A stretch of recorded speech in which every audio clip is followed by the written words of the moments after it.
A journey from Vietnam to Australia, resilience, sacrifice, and cultural preservation. The story of 3 generations. Let me introduce myself as Julie Tom T. O'Hara.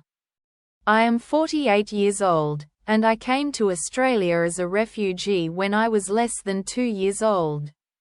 I am working as an accounts payable manager for a waste management company. I am a happily married mother of 3 biracial children. I would like to share the inspiring story of my family journey. The story of my family's migration from Vietnam to Australia is one of courage, sacrifice, and the unwavering pursuit of freedom and opportunity.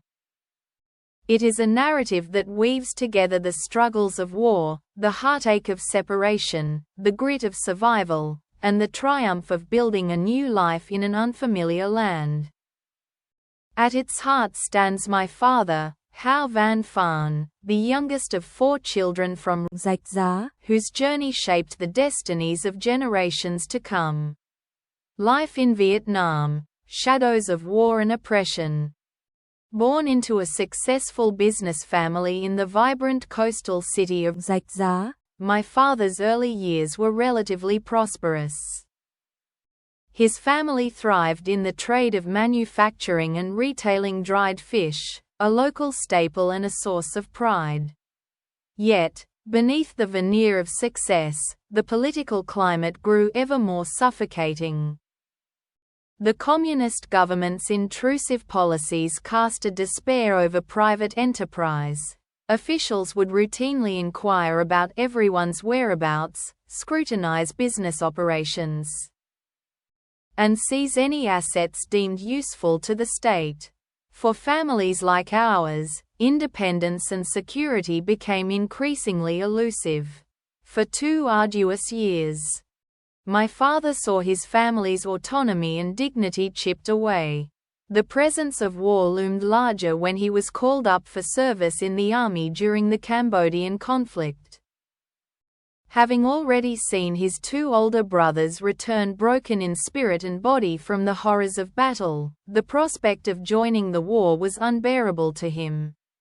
With his sight impairment, this is no different from a death sentence.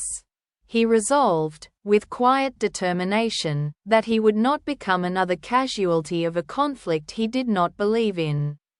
The difficult decision. A leap into the unknown.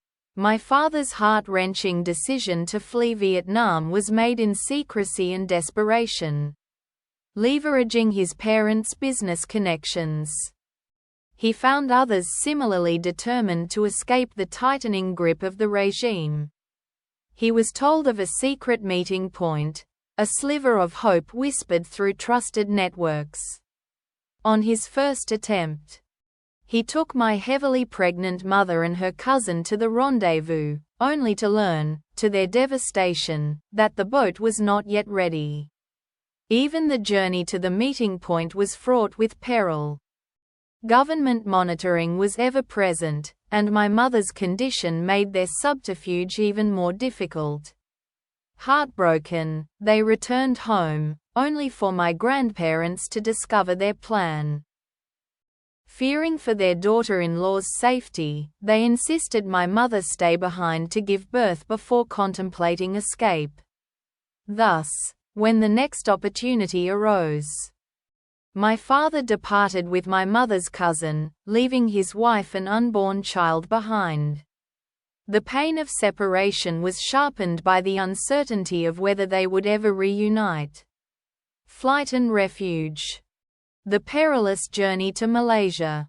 In October 1977, aboard a modest fishing boat crammed with 34 hopeful souls, at 22 years of age, my father left the only home he had ever known.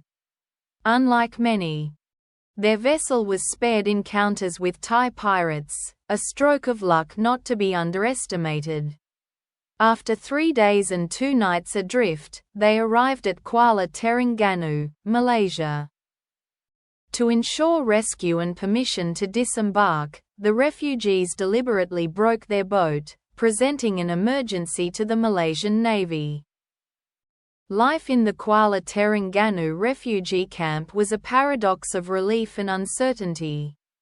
My father, ever resourceful, used gold he had smuggled out to purchase a radio.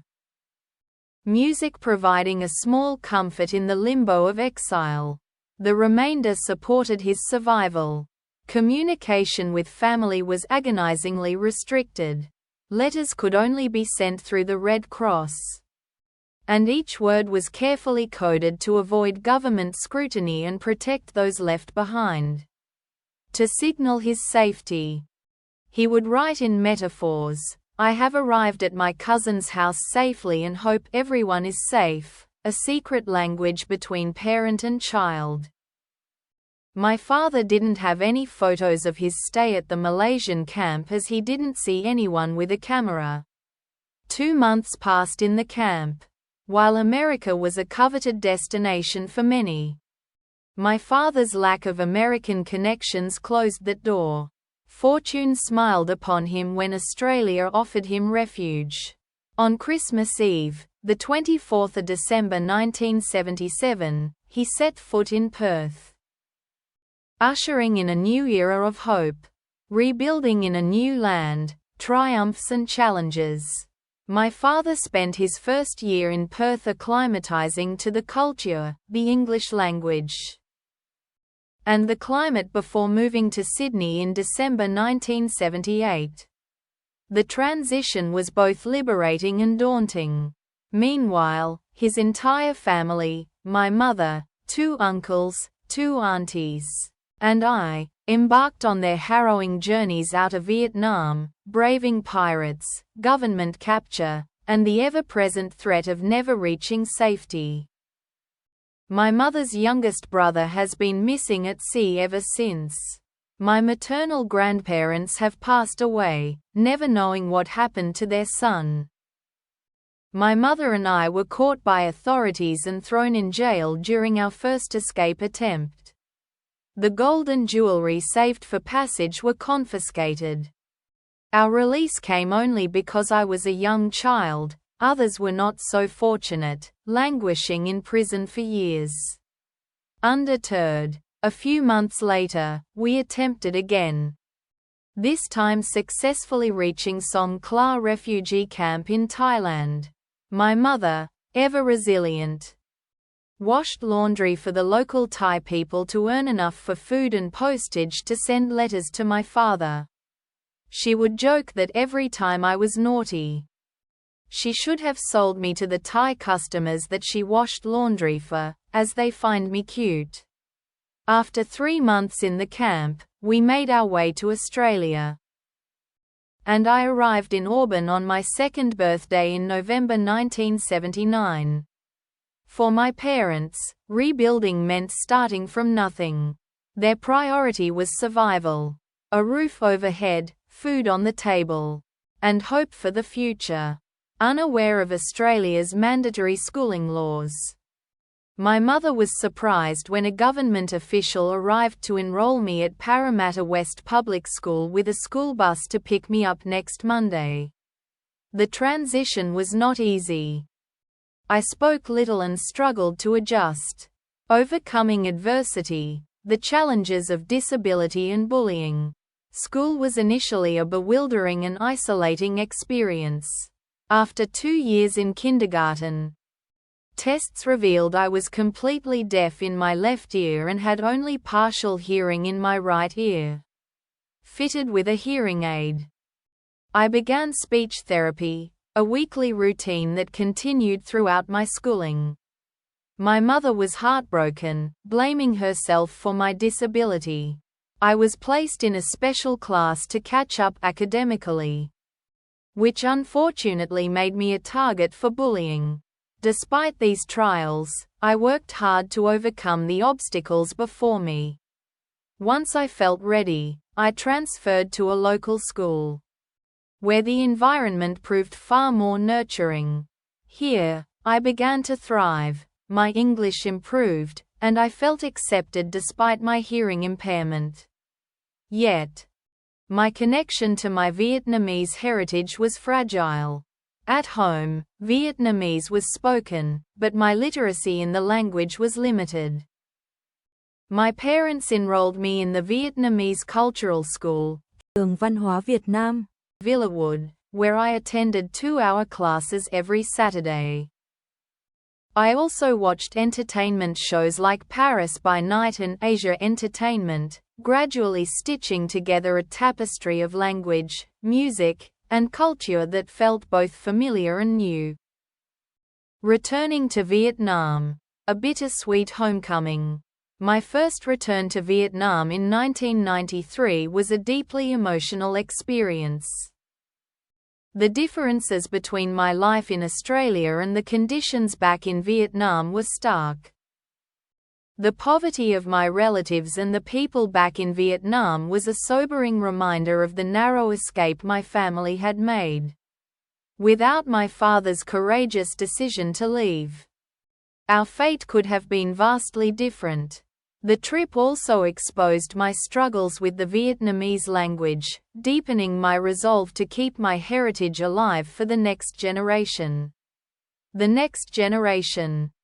While I did my best with my education in the public school system, without proper career guidance from my parents, I did not achieve my ideal career aspiration.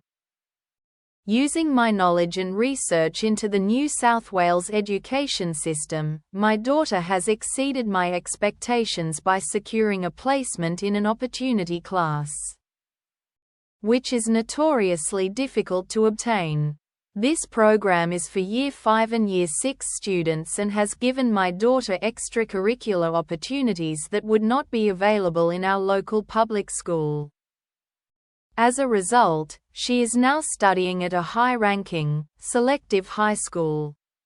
Preserving heritage, passing the torch. Today, as an adult, I am married to an Irishman and have 3 beautiful children. My professional journey has led me to a fulfilling role as an accounting manager with an Australian company.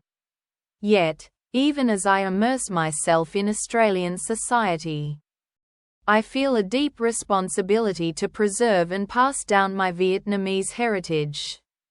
This is not without its challenges. My children's home language is English, making Vietnamese a second language. Still, I encourage them to speak Vietnamese with me and their grandparents. Like my parents before me, I have enrolled them at Trường Văn hóa Việt Nam, Villawood, Bankstown, the very school where I learned my first written words in our ancestral language. One of the most joyful ways I have nurtured their connection to Vietnam is through music. Together, we discover Vietnamese songs on YouTube, singing along and translating the lyrics to build understanding and appreciation. Over time, my children have not only increased their vocabulary but have also memorized many of these songs, creating new family memories rooted in tradition. In 2023, my children joined the Viet Oz Little Stars, VALS, a community-focused group dedicated to promoting traditional Vietnamese culture through songs and dances.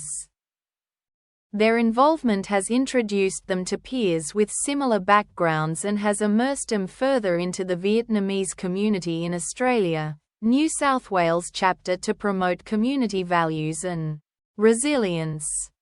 Viet Oz Little Stars has participated in Tết, Lunar New Year, Children Festival, and many fundraising events.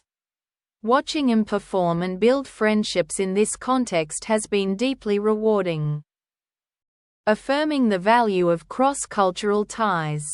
Having worked with Cô Yến Phạm has also personally taught me more about the Vietnamese culture, gratitude and legacy. Looking back, I am filled with gratitude for the sacrifices made by my father and the opportunities afforded by Australia. Australia's embrace allowed us to move beyond the shadows of war, to rebuild, and to thrive. My father's name is now inscribed on the Maritime Museum Welcome Wall, a tribute to the journey he made and the legacy he built. I had the honor of sharing our family's story as a guest speaker at the unveiling ceremony in December 2015, a moment of pride and closure for us all. Fostering a connection to the Vietnamese language and culture in my children has been a deeply rewarding endeavor. It has strengthened their sense of identity, offered belonging, and allowed them to appreciate the richness of their dual heritage. The opportunities and security we have found in Australia are precious, and I am eternally grateful for the path that has brought us here, especially with my disability. In the end, the story of my family's migration is a testament to resilience, love, and the enduring power of heritage. I hope that by sharing our journey, I inspire others to cherish their roots, pursue their dreams, and believe in the possibility of brighter tomorrows.